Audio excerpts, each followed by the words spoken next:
Bonjour à tous, bienvenue dans cette nouvelle maison, dans cette nouvelle saison de C'est notre affaire. Une nouveauté maintenant dans l'émission, chaque semaine nous répondrons à une question posée par vous, posée par un téléspectateur avec l'aide d'un spécialiste du droit à la consommation.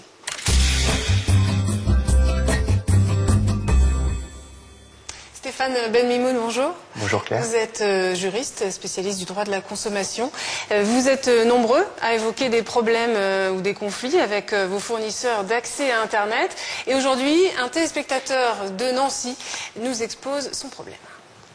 Bonjour, j'ai résilié il y a 18 mois mon abonnement d'accès à Internet auprès de mon fournisseur. Après avoir déménagé, j'ai renvoyé le modem à leur demande à l'adresse indiquée par le fournisseur. Le modem a bel et bien été réceptionné, j'ai vérifié quelques jours après l'envoi auprès du bureau de poste.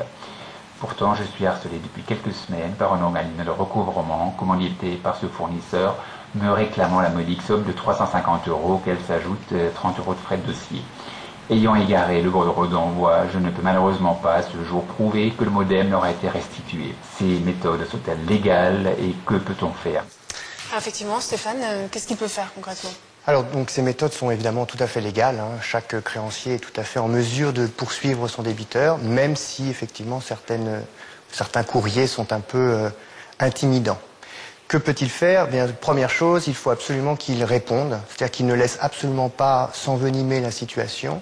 Donc un courrier en lettres recommandées adressé à la société donc, de recouvrement avec copie au fournisseur d'accès Internet. Dans ce courrier, il rappelle en fait son histoire, en partant de la résiliation, qu'il a effectivement envoyé le courrier, qu'il a renvoyé donc son modem. Et là, puisque, a priori, nous dit-il qu'il n'a plus la preuve de dépôt, il a tout perdu, donc surtout qu'il se souvienne des éléments précis, c'est-à-dire de la date à laquelle il l'a envoyé, si éventuellement il a payé en carte bleue son relevé de carte bancaire. En tout cas, tous les éléments qui pourront prouver sa bonne foi et établir qu'il a bien effectivement renvoyé ce modem. Voilà ce qu'il doit absolument faire dans un premier temps. Et une fois qu'il aura fait ça, alors il ne sera plus embêté? Dans la majorité des cas, ce qui se passe, c'est que la société de recouvrement, ayant en fait un élément pour argumenter du non-paiement, se retourne vers le fournisseur d'accès, lui demandant des précisions. Et de ce fait, celui-ci va faire des recherches, ce qui bien souvent n'a pas été fait auparavant. Donc là, c'est peut-être le fournisseur qui aura du mal à prouver quoi que ce soit, c'est ça? Tout à fait, et surtout se rendra certainement compte que le modem, quand il a été réceptionné, il n'a pas été associé au dossier. Et du coup, généralement, ça s'arrête là.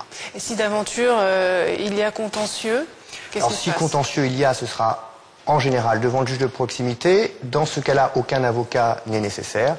Et il faut, pareillement, qu'il raconte son histoire et qu'il puisse convaincre le juge qu'il a bien effectivement envoyé, mais que par la suite il a été un peu étourdi ou que, avec le temps passant, il n'a plus conservé cette preuve. Mais ce qui compte, c'est sa bonne foi. Voilà, ce qu'on peut dire à ce monsieur, c'est que tout n'est pas perdu et qu'en tout cas, il ne faut surtout pas faire le mort, qu'il faut se manifester et répondre donc. Répondre et cette fois-ci bien conserver à la fois la copie du courrier qu'il envoie et la preuve de dépôt. Merci beaucoup Stéphane Benmimoun. Vous participez au portail du droit, Easy Droit, c'est un portail donc sur Internet gratuit. Merci beaucoup. Et puis si vous avez des questions sur la succession, sur vos points de permis, des litiges avec votre propriétaire, votre locataire, vos voisins, n'hésitez pas à nous contacter sur le site Internet de France 5 qui s'affiche maintenant sur votre écran. On répondra à vos questions.